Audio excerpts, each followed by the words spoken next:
There are more than 25,000 abandoned train cars scattered across the United States, tucked behind old mills, rusting in deserts, sinking into forests where the tracks have long vanished. Most of them are just steel and silence, but one of them changed everything. It changed a woman's life. It reopened a secret that had been buried for almost 80 years. And it reminded the world that sometimes even things that stop moving still have one last journey left. Would you believe that a rusted rail car, bought for less than $500, once carried the most precious cargo of World War II, and decades later would become a refuge for the broken and the lost? This isn't a legend or a ghost story. It's the true journey of Laura Bennett, a single mother who had nothing left but a handful of dollars, a child to protect, and a desperate hope that maybe, just maybe, life still had room for second chances. Her story doesn't begin with success. It begins with an eviction notice taped to her door, not with a miracle, but with a reckless decision made out of pure survival. And what she found inside that forgotten rail car, a locked door sealed since 1944, would pull her into a web of courage, sacrifice, and hidden history stretching from wartime Europe to modern-day America. A secret buried under dust and silence, a network of unsung heroes, and a mother who rediscovered hope on a set of tracks that no longer led anywhere. So, sit back, because we're about to travel to the banks of the Yellowstone River, where a rusted rail car began to tell a story America was never meant to forget. Let's begin. By the time Laura Bennett turned 35, life had stopped pretending to be kind. The small Montana town she lived in looked the same as it always had. Wide skies, dusty roads, a gas station glowing under tired fluorescent lights. But for Laura, every corner now carried the echo of endings. Her paycheck barely stretched past groceries. Her son, Noah, had started skipping the hot lunch line at school so she could save a few dollars. Every morning she'd promise him things would get better. Every night she'd sit awake, wondering how to make that true.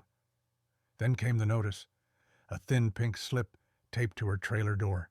Cold, official, merciless. 30 days to leave. No savings, no safety net, no one to call. Just the quiet weight of failure pressing against her chest. She didn't cry. She couldn't. There's a kind of exhaustion that replaces tears with numbness, when surviving the day feels like the bravest thing a person can do. So she went to work, same as always. Poured coffee for truckers who tipped in coins, scrubbed the same tables, and listened to old country songs that talked about heartbreak as if it were a hobby.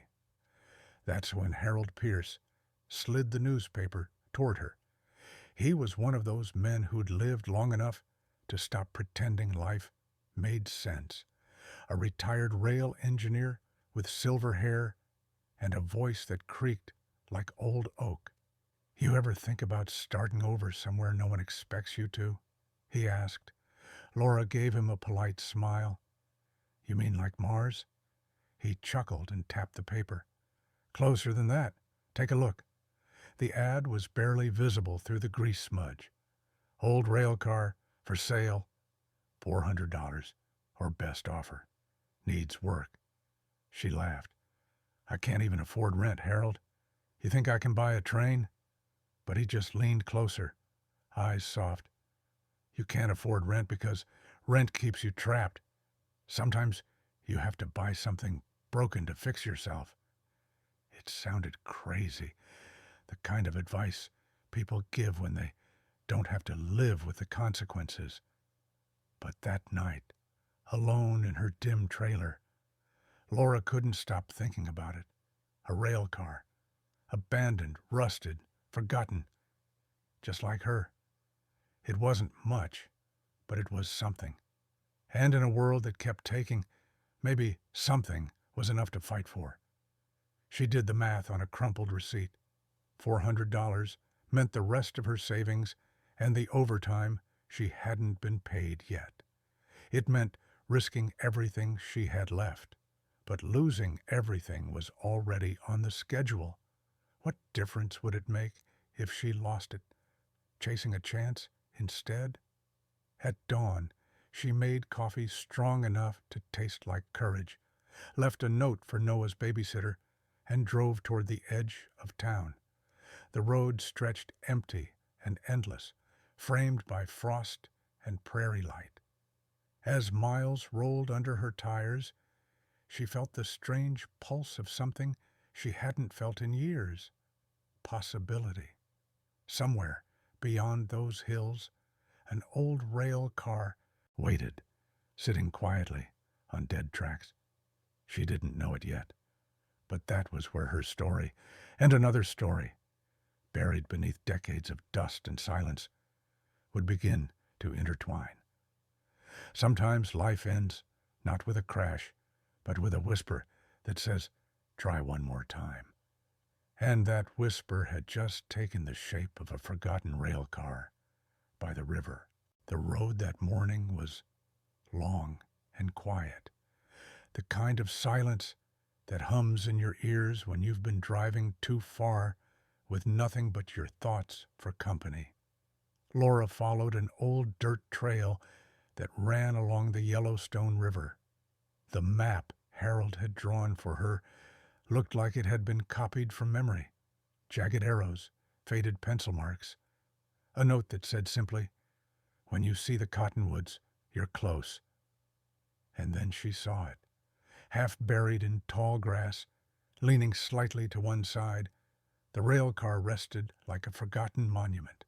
The red paint had peeled to copper, windows clouded by time. One end faced the river, where the current murmured against the rocks. The other end disappeared into a thicket of weeds and wild sage. It didn't look like a home. It looked like the skeleton of one. Laura parked her old sedan on the gravel and stepped out. The air smelled of rust and pine sap. For a moment, she just stood there, staring at the thing she'd driven hours to find, wondering if this was courage or just another mistake dressed up as hope. "Mrs. Bennett?" The voice came from the porch of a small farmhouse nearby. An older woman in a denim jacket and gardening gloves waved to her. "You must be here about the rail car." Her name was Evelyn Gardner, 80 years old, hair white as the clouds behind her, with the sharp eyes of someone who still noticed everything. She explained that her late husband, Frank, had bought the rail car decades ago with plans to turn it into a guest house. But after he died, she hadn't set foot inside. "Too many memories," she said softly. "And that back room? Locked since before I married him. Frank said it was better that way." Laura followed Evelyn through the overgrown path. The closer they got, the more the world seemed to quiet down, until even the wind felt hesitant to disturb the past. Evelyn pulled the heavy door open, hinges crying out like something waking from a long sleep. Inside, the light fell through broken glass in narrow ribbons. Dust floated in slow spirals, painting the air gold. The walls still wore faded paint, sea green under the grime, and the scent, a mix of oil, cedar, and rain, was strangely comforting. Laura ran her hand across the wooden bench along one wall. Beneath the grime were words carved deep and careful. J. M. Whitaker, 1942. It was the kind of marking people used to make when they believed things would last forever. Evelyn smiled wistfully. "My husband said the man who owned this car worked for the railroads before the war. Nobody ever came to claim it." As Laura explored, She could see the bones of possibility, the corner where a small bed could fit, the tiny stove near the window, the curve of the roof that made the space feel like a cocoon. She didn't see the rust or the decay. She saw a second chance. Evelyn watched her silently and then said, "You know, folks around here think that car's haunted." Laura looked up, half smiling. "Haunted by what?" Evelyn shrugged. "Depends who you ask. Some say it's ghosts. Some say it's guilt. Maybe just history refusing to leave." There was a pause, not uncomfortable, just heavy with something unspoken. Then Evelyn added, "If you want it, it's yours. I'll take 400, and you can leave it here for a while. The new buyers don't take over till spring." Laura hesitated, but only for a heartbeat. "I'll take it," she said. She counted out the bills, money that was supposed to buy food, gas, maybe another week of normal life, and handed it over like a promise. When the door shut behind her that evening, she felt the quiet close in again. The river kept whispering just beyond the trees, steady and eternal. For the first time in months, she didn't feel like she was losing ground. She was standing still. And somehow, that was progress. As she swept the floor and brushed the dust from the window, the faint outline of the sunset fell across the locked door at the far end of the car. The metal latch glinted briefly in the orange light, as if it were watching her back. She didn't touch it that day, not yet, but something about it called to her, a presence, a story, a question left unanswered. Outside, the river moved on, just as it always had. But inside that rusted shell of a home, something had begun to stir, a quiet pulse of memory waiting to be found. At first, Laura thought the locked door was nothing more than an inconvenience, just another piece of stubborn metal in a home full of things that didn't quite work. But as the days stretched into weeks, the door began to feel different. It wasn't just locked. It was guarded. Every morning while Noah colored on the floor or chased grasshoppers outside, Laura worked on cleaning the rail car, sweeping away decades of dust, patching leaks, sealing cracks with whatever she could find at the hardware store in town. Bit by bit, the old car began to look alive again. She strung fairy lights from the ceiling, added a second-hand rug from the thrift store, and painted over the peeling green walls with soft cream. Still, the door stayed the same, cold, gray, unyielding. It stood at the far end like a sentinel, watching her rebuild a home it refused to be part of. The latch was heavier than it needed to be.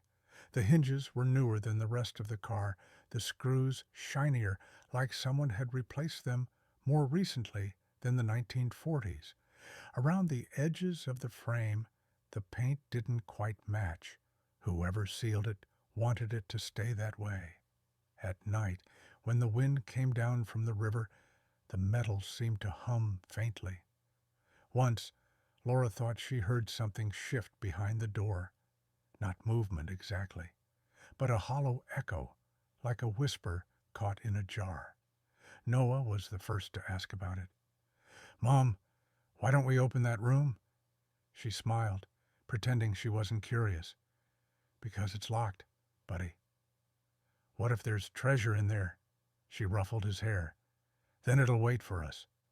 But the truth was, it waited for her. One afternoon, while she was scrubbing the floor near the baseboard, she noticed something strange. A single plank darker than the rest, as if it had been replaced. She ran her fingers along the edges, loose, just barely. When she pried it up, the smell of old oil and paper rose like a memory breaking the surface. Beneath the plank was a small metal tin wrapped in what used to be cloth. Inside, a key, tarnished bronze and heavy, along with a folded piece of paper stained yellow with age. On the paper, written in ink that had bled over the decades, were the words, "Property of Captain Jonathan Whitaker, Continental Northern Railway, 1943. Laura froze. The name matched the carving she'd seen weeks earlier on the wall. Her heart beat faster as she turned toward the locked door. It took effort and courage to make herself stand. The key was cool in her palm, edges rough but solid. When she fitted into the lock, it hesitated, then turned with a reluctant groan. The door creaked open. Behind it was not a bathroom or a storage closet, but something else entirely. A small office, sealed in time. The air was dense and stale, carrying the scent of iron, ink, and something faintly sweet, like tobacco that had long since lost its smoke. A desk sat under the narrow window, still holding a typewriter, a tin cup, and stacks of papers bound by fraying string. On the wall hung an old railway map with circles drawn in red pencil. There were photographs, too, men in uniforms, a woman holding a baby, a train with Continental Northern painted across its side, and in the corner an American flag folded neatly into a triangle. It felt less like a room and more like a confession. Laura didn't know what she was looking at, but she felt it. That pulse of history pressing against the present, asking to be heard. She ran her fingertips across the typewriter keys, each letter clicking softly, like faint heartbeats. Under the desk, she found a leather-bound journal.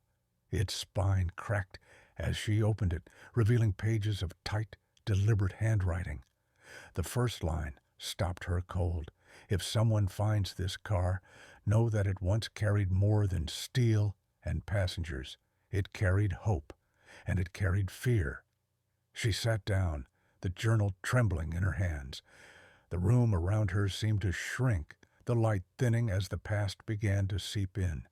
The date at the top of the first page read, March 1943. For hours, Laura read, flipping through entries that spoke of war, of secret orders, of people who vanished from the manifest, but not from memory. Who was Captain Whitaker? What had happened inside this car? Outside, the river kept moving, indifferent and eternal. Inside, Laura realized she'd just unlocked something far larger than a forgotten room. It wasn't just a door to the past. It was an invitation to uncover a truth hidden for 80 years, and to decide whether she was brave enough to follow where it led. The journal was more than paper and ink.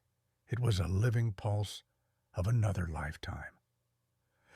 Laura read the words of Captain Jonathan Whitaker late into the night, each line written in the tight, controlled hand of a man used to both discipline and danger.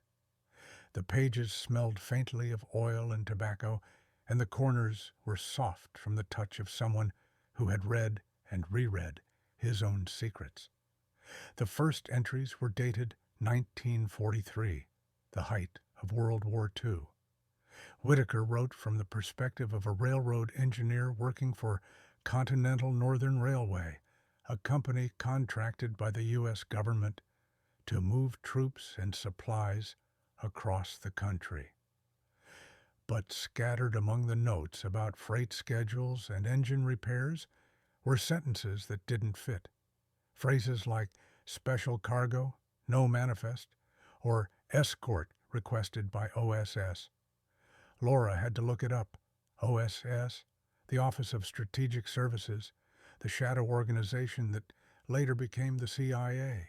According to his writing, Captain Whitaker wasn't just an engineer. He was part of a covert operation that used civilian freight trains to move more than just ammunition and equipment. They carried people. One entry stopped her breath. April the 2nd, 1943. We boarded 42 souls tonight. Families, scholars, children, all undocumented, all marked as mechanical freight. The orders came directly from Washington. They trust the rails because the rails never ask questions. The lines shook with tension, as if even on the page, Whitaker was afraid someone might read them. He described coordinating with field agents who wore civilian uniforms, setting up false logs to hide passenger lists, and rerouting trains through remote mountain passes to avoid inspection. But as the months went on, the tone of the journal darkened. The entries became shorter, the handwriting less steady.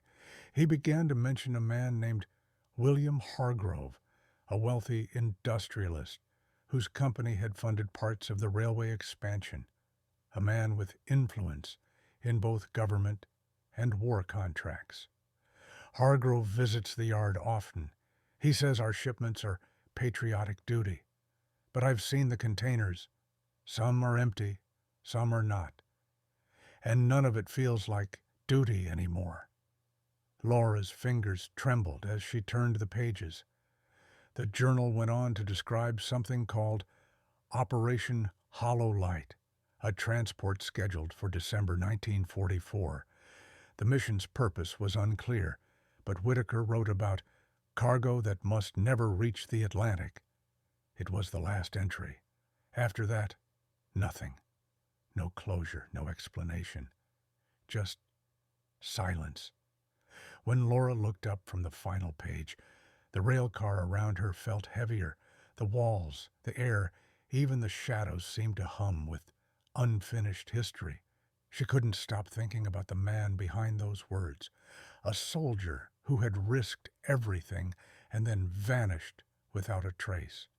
No record of discharge, no obituary, just a name carved into the wall of a forgotten train. The next morning, she drove to the local library. The librarian, a woman named Maya Chen, helped her dig through old archives and microfilms. They found fragments, a 1945 newspaper clipping titled "Train Engineer Missing After Mysterious Derailment." It mentioned Captain Jonathan Whitaker of Continental Northern, declared missing in action during a classified transport mission near the Montana-Idaho border. No bodies recovered. The company called it an accident. The government called it sealed. But the dates didn't match the official records. The derailment, the war contracts, the sudden disappearance of dozens of foreign nationals listed as evacuated, they all pointed toward something else, something deliberate. That night, as Laura sat in the rail car listening to the river outside, she couldn't shake the feeling that Whitaker had been trying to leave behind more than just a story. He'd been trying to leave behind proof. She reread the last page again and again, focusing on a single line scribbled along the margin, almost like an afterthought. If the car survives, so will the truth. Laura closed the journal and stared at the locked compartment, now standing open beside her. She thought about the world Whitaker had lived in, a world where silence could be safer than courage. And yet, even then, he'd chosen to write. For the first time since she'd bought the rail car, Laura didn't feel like its owner. She felt like its witness. The past wasn't done with her yet, and somewhere in the pages of that journal and in the walls of that old steel car, the truth was waiting for its next conductor. For days, Laura couldn't stop thinking about Captain Whitaker's final words. If the car survives, so will the truth. The sentence haunted her like an unfinished chord, echoing between the thin metal walls of the rail car. There had to be more. One night, while Noah slept and the wind pressed against the windows, She began to pull apart the rest of the car, panel by panel, drawer by drawer, searching for something she couldn't quite name. It was under the bunk, hidden behind a panel of warped wood, that she found it. A small canvas pouch, tied with string. Inside were folded letters, bound by a strip of leather so brittle it nearly broke in her hands.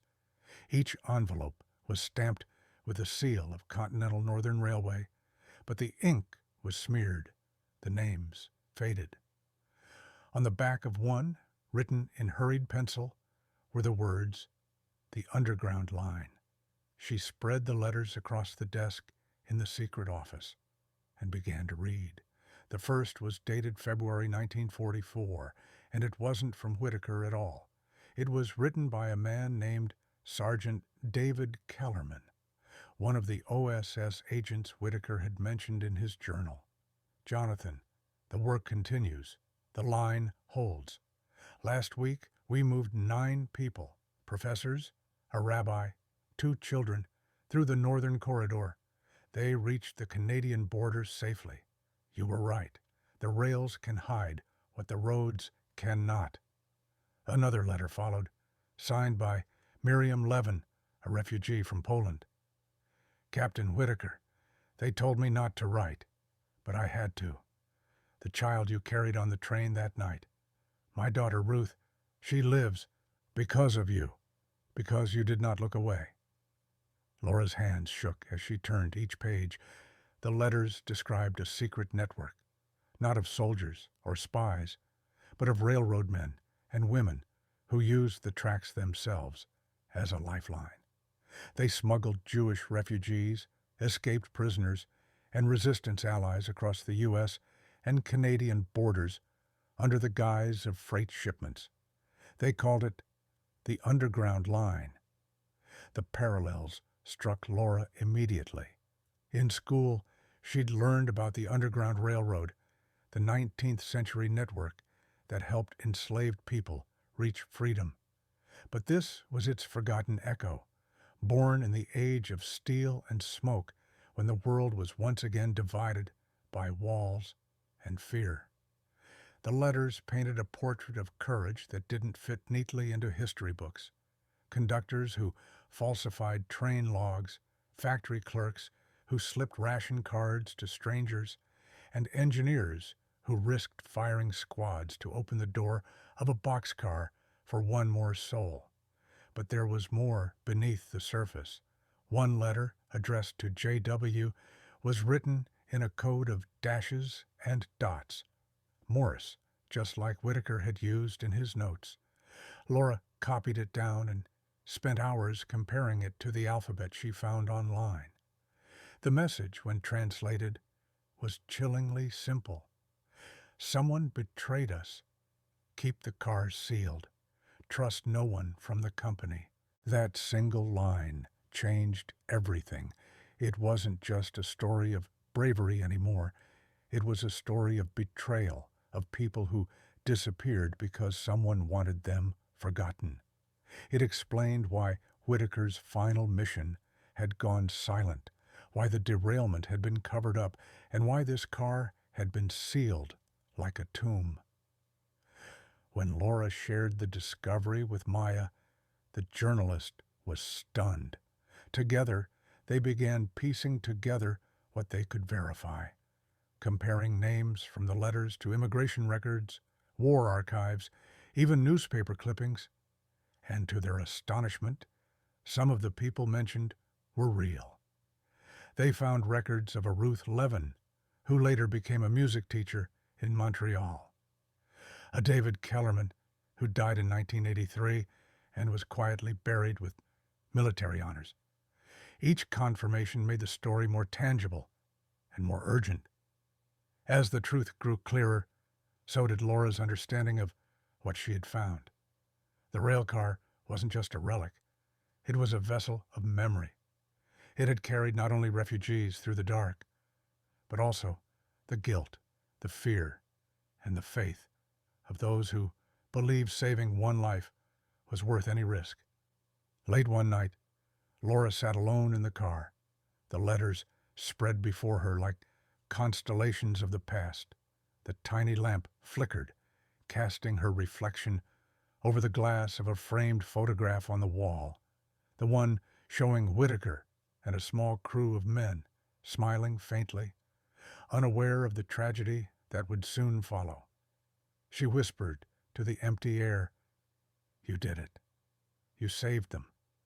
For a moment, she swore she could almost hear the faint clatter of wheels on distant tracks, the ghosts of trains that had once carried hope through the night. But she also knew this wasn't over. Every secret this car gave her led to another. And now, someone or something was stirring again because of it. Outside, a car's headlights swept across the field and vanished. Inside, the letters of the underground line rustled in the draft, as if warning her that the past she had uncovered might not be content to stay buried. The car was waking up, and with it the truth and the danger that had slept for nearly 80 years. The first sign that something was wrong came quietly. A letter, this time not from the past, but from the present. It was folded neatly and taped to the railcar door one morning, printed on company letterhead, Caraway Group, Inc. The tone was polite, the message anything but. "This property is under pending acquisition. Please vacate the premises within 14 days to avoid legal action." Laura read it twice before she understood what it meant. The land beneath the rail car, the patch of earth Mrs. Gardner had promised she could use until spring, had been sold. Caraway Group was buying up miles of land along the Yellowstone River for a heritage development project, some luxury resort wrapped in nostalgia and profit.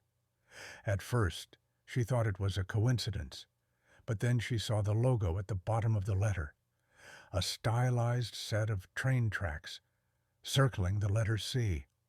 It matched the faded emblem on the old map inside Whitaker's office. Continental Northern Railway. Caraway wasn't just any company. It was the rebranded descendant of the same corporation that had once built Whitaker's trains. The same name scribbled in every document that ended with loss. The more Laura and Maya dug, the clearer the pattern became. Caraway had quietly purchased dozens of disused rail yards across the Midwest, redeveloping them into shopping complexes, office parks, and tourist trails. And in every case, the historical records, especially wartime documents, had been destroyed or misplaced during renovation. Someone was rewriting history, one demolition permit at a time. Maya published their first article in the Billings Gazette under the headline, "The Train That Never Arrived, the Hidden Rescue Line of Wabiyutu." It went viral within hours. People were fascinated, outraged, moved.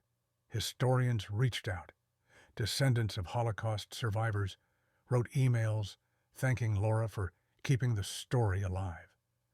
But not everyone was grateful. 2 nights later, Laura's phone buzzed with a call from a number she didn't recognize. When she answered, the voice on the other end was low and calm. "You found something that doesn't belong to you." Then silence. After that, things began to happen. Slow, unsettling things that made her realize the past wasn't the only thing watching her. Her mailbox was left open. Her tires were slashed once, neatly, as if by someone who'd done it before. And one morning, the journal she kept beside her bed was gone. She went to the sheriff's office, but the deputy only shrugged. "Sounds like kids messing around.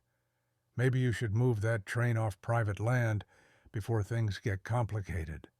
Complicated. That was one word for it. Laura tried to brush it off, but deep down, she knew This wasn't about land. It was about silence. If the story of the underground line came to light, if people started connecting Caraway Group to Continental Northern, then everything they'd buried for 80 years, the betrayal, the missing passengers, the lies, would come rushing back to the surface. Maya urged her to go public again, to double down, before they could suppress the story. "They want you scared," she said. "That's how history disappears, one frightened witness at a time. But fear is a patient thing. It waits until you're alone." Late one night, Laura sat by the rail car window, watching headlights crawl across the distant highway. She could almost feel the weight of Whitaker's ghost beside her, a man who had fought his own version of this silence, who had risked his life to tell the truth. She realized then that every generation inherits the same choice, to protect the truth or to let it rust away, and she wasn't going to let it rust. She picked up her phone and dialed Maya. "We're not done," she said.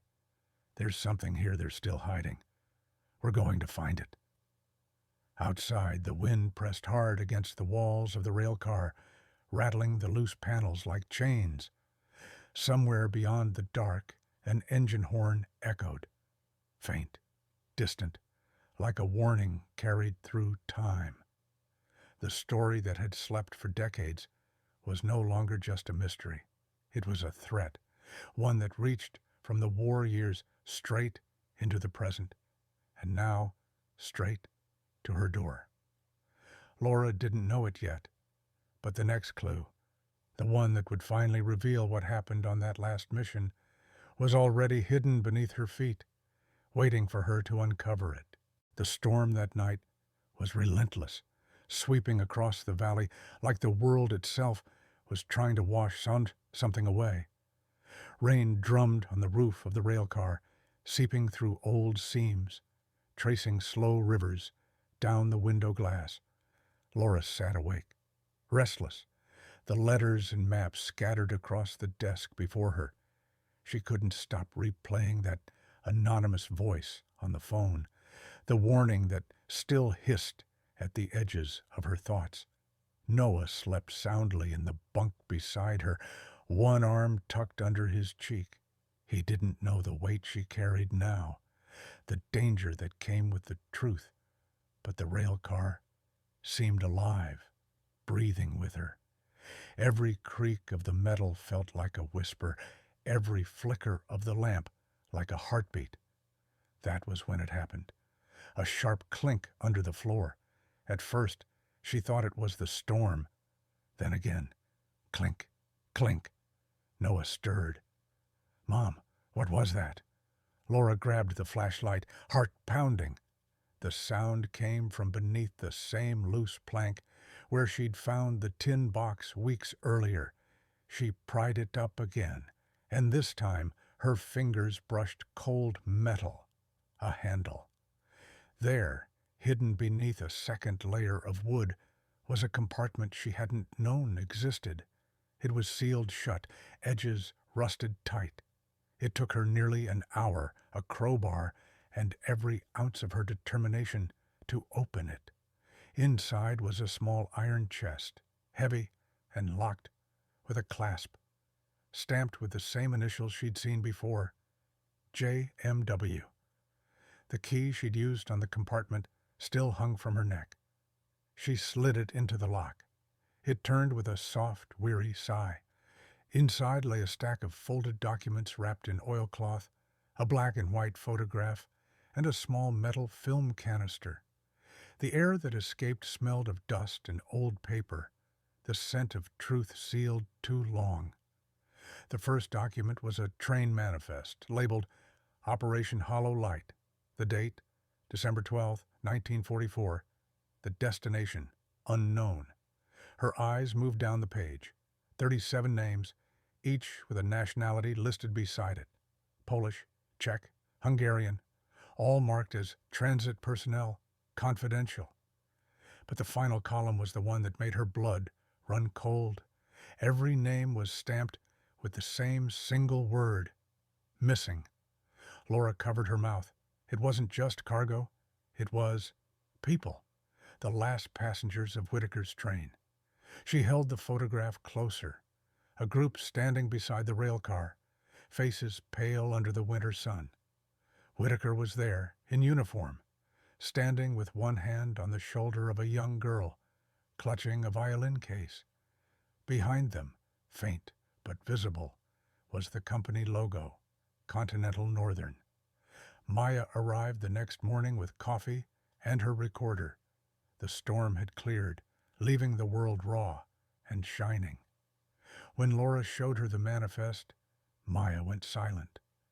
For once, the reporter who always had words couldn't find any. They opened the film canister carefully. Inside was a short reel of 16mm film, marked Property of OSS, Confidential. Maya contacted a local archivist who agreed to help develop it in secret. The footage, grainy and uneven, showed the same train car, this one full of movement, faces peering through cracks, soldiers loading supplies. Then, suddenly, chaos. The camera shook, the sound of shouting, lights flashing, and then nothing. The reel ended abruptly. A frame burned black as if someone had tried to erase what came next. Maya leaned back, whispering, "They didn't just vanish. Someone made them vanish." They took the evidence public. The Billings Gazette released a follow-up story, The Hidden Manifest, the final mission of Captain Whitaker. Within 24 hours, the story was everywhere. Major outlets picked it up. Historians weighed in. Families reached out. A retired archivist confirmed that Operation Hollow Light had never appeared in official OSS records. Some speculated it was a rogue rescue mission. Others said it had been deliberately erased to hide political embarrassment. But amid all the theories, one truth became undeniable. Captain Whitaker had died trying to save 37 lives, and the company that had erased him was still alive, just wearing a different name. Laura watched the coverage from inside the railcar. Noah, asleep beside her, once again. She felt both victorious and afraid. Every secret she uncovered seemed to breathe new life into something dark, something that didn't want to stay buried. Outside, cars began parking near the river. Journalists, historians, strangers drawn to see the train that had become the center of a national mystery. Some brought flowers. Others just stood there, silent, as if in mourning for people they'd never met. Laura stepped outside one night, the headlights of distant trucks reflecting off the river's surface. She felt the weight of it all, the voices of the lost, the courage of one man who tried to defy orders, and the danger of speaking a truth that powerful people wanted forgotten. But standing there in the cool wind, she also felt something else, purpose. The rail car had given her more than shelter. It had given her a reason to stand up, just as Whitaker had. Because sometimes history doesn't repeat itself. It waits, patiently, for someone brave enough to finish the story. By the time the story of the hidden manifest reached national news, the quiet town by the Yellowstone River was no longer quiet at all. Reporters camped along the roadside. Drones hovered above the rusted railcar, and strangers left flowers by its door like it was a memorial. For many, it had become a symbol, a piece of history resurrected from silence. But for Laura, it had also become a target. Within a week, Caraway Group filed an injunction against her and the Billings Gazette. They accused her of trespassing, defamation, and tampering with historical property. Their statement was polished, dripping with corporate precision. We respect the legacy of America's railways, but we cannot allow misinformation to damage our ongoing preservation efforts. Maya read the statement aloud in disbelief. Preservation? She scoffed. They've bulldozed every site they've ever bought. The lawsuit was meant to intimidate, and it almost worked. Laura's savings were gone, her nerves frayed. She could feel the weight of it all. Lawyers, reporters, deadlines, threats. Even Noah, once enchanted by the rail car's mystery, began to sense her fear. "Are we in trouble, Mom?" he asked one night. She pulled him close and said the only thing she truly believed. "Telling the truth is never trouble. It's just the long road to the right thing." Then something remarkable happened. Veterans organizations, historians, and even descendants of refugees from Whitaker's List began to rally behind her. A retired judge offered legal help pro bono. A senator from Montana publicly called for a federal investigation into Caraway's wartime archives. And one morning Laura woke to find the rail car surrounded, not by cameras this time, but by people holding signs that read, "History belongs to the people."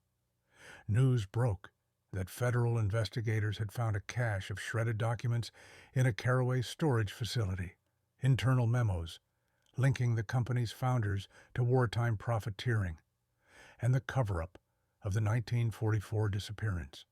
The story spread like wildfire. Caraway's stock dropped 30% in a single day. Within a week, the CEO stepped down. Justice had taken its time, but it was finally moving down the tracks. A hearing followed, public, televised, the kind of moment that lives in the air of a nation's conscience. Maya testified first, detailing every document, every code, every line from the letters of the underground line. Then Laura spoke. She didn't use notes. She just told the story of a train, a soldier, and the 37 names that had waited 8 decades to be spoken aloud again. When she finished, the courtroom was silent. And then, slowly, people began to stand, one by one, until nearly everyone was on their feet.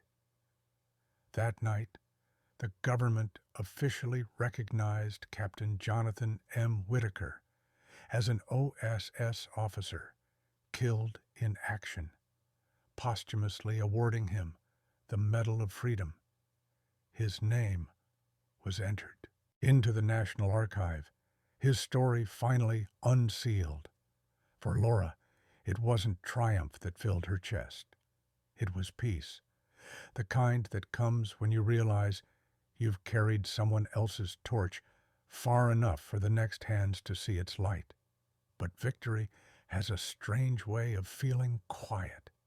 Even after Caraway was forced to return the land and fund a public restoration of the site, Laura couldn't shake the feeling that the story wasn't fully over. History rarely closes its doors neatly. It leaves them ajar for the living to walk through. One evening, as the sun melted behind the cottonwoods, she sat on the steps of the rail car, the smell of grass and rust all around her. The river murmured like an old friend. Maya joined her, holding 2 cups of coffee and a weary smile. "You did it," Maya said. Laura shook her head. "No, we didn't. They did. Whitaker, the people he saved. We just finished what they started." The lights from the town flickered faintly in the distance. Somewhere far away, a freight train's horn cut through the dusk, deep, mournful, and proud. The reckoning had come, not with vengeance, but with truth. And the truth, once spoken, was unstoppable. What began as a story buried in dust had become a chorus. Proof that silence may protect the powerful for a time, but it cannot outlive memory. As Laura looked back at the rail car, its windows glowing softly in the last light of day, she realized that the journey wasn't just Whitaker's anymore. It was hers. It was everyone's who believed that what's right is worth remembering, no matter how long it takes. And with that thought, she stood, took a deep breath, and stepped back inside, ready to build whatever came next. The rail car stood where it always had, beside the slow-moving Yellowstone River, but now it no longer looked abandoned. The rust had been sanded down, the cracks sealed, the paint restored to its original deep maroon. The gold lettering across its side had been carefully repainted. Continental Northern, number 9421. Only this time, beneath it, a new plaque gleamed in the sunlight.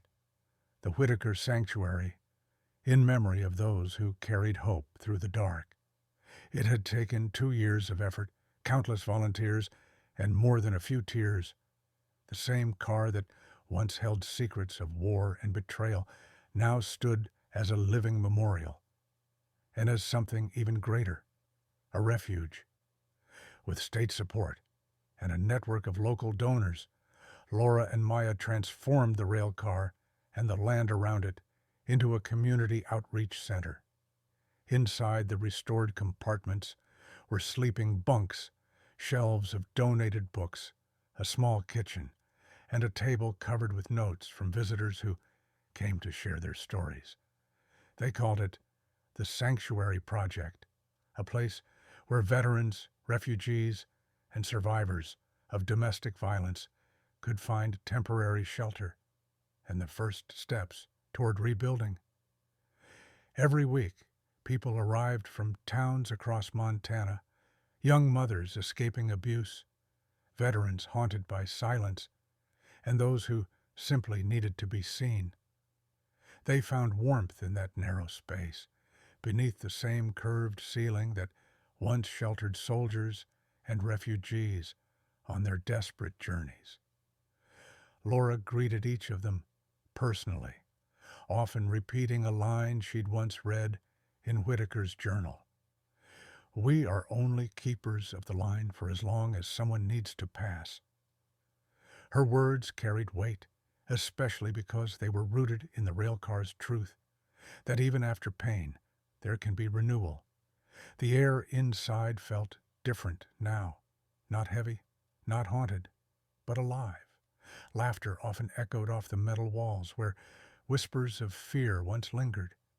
Maya continued documenting everything, producing a short film about the project that aired nationwide. Donations poured in. Schools began sending letters from students who had studied the story of the Underground Line and raised funds to support the sanctuary. A retired engineer even donated an original 1940s train horn, which they installed by the door, not as a warning, but as a reminder.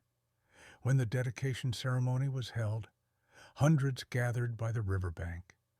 Veterans stood shoulder to shoulder with immigrants, historians with children holding small American flags. The governor spoke briefly, but the moment that silenced everyone came when Laura stepped to the microphone.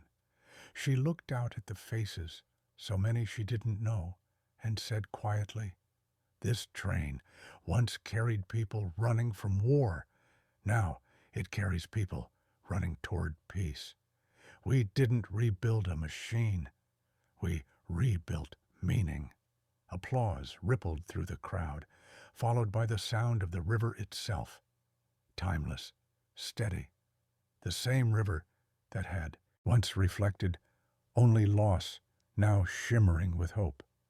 Later that evening, as twilight settled and the visitors drifted away, Laura sat on the wooden step with Noah, now taller, his voice deeper, but his eyes still bright with wonder. "Do you think Captain Whitaker would be proud?" he asked. She smiled. "I think he already knows." The rail car glowed faintly in the dusk. Fairy lights, strung along its edges, like a constellation, come to rest. The sign out front caught the last of the setting sun. The Whitaker Sanctuary. People often called it a miracle, but Laura didn't believe in miracles anymore. She believed in continuance, in the way pain could be repurposed into kindness, the way forgotten places could become foundations for new beginnings. As she looked out over the quiet water, she thought of the men and women who had once risked everything to save strangers, and how their courage had rippled forward into her own time. Their hands had built a refuge long before she ever arrived. She had only restored its purpose. Sometimes history doesn't end. It just waits for someone to finish the story. And as the wind moved gently through the cottonwoods, carrying the soft sound of laughter from inside the rail car, Laura knew the story was still moving, not toward an ending, but toward something infinite. Years later, the rail car still sat by the river, but it was no longer just a piece of history. It had become a destination. Field trips, historians, and travelers passing through Montana often stopped to see the Whitaker Sanctuary, to walk its narrow halls and breathe in the quiet echo of its story. The sign outside had begun to weather a little, and the maroon paint had softened to a deeper hue, but the warmth within never faded.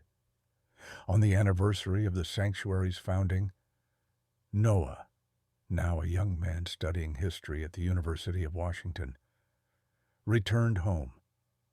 He brought a small bouquet of wildflowers, tucked under his arm the way his mother used to when she came to visit the old site after long days of work. Laura was there waiting for him, her hair streaked with silver now, her hands still strong and warm. Together, they stepped into the rail car. The air inside was calm, holding the scent of wood polish and rain. A display case stood near the entrance, filled with pieces of the past, the restored journal, a copy of the manifest, Whitaker's folded flag, and a small brass key, the one that had opened the door to everything. On the far wall, carved into a metal plaque, were Whitaker's final words. The tracks end here, but the journey doesn't. Noah stood in front of it, silent. "You know," he said softly, "when I was little, I thought you were crazy for buying this thing." Laura laughed. "I was, but sometimes it takes a little madness to listen when the past calls." They sat together by the window as the late afternoon sun spilled gold over the river. The world outside was quiet, except for the hum of distant freight trains running along the horizon. Their sound low and steady, like a heartbeat carried through time. Noah turned to his mother.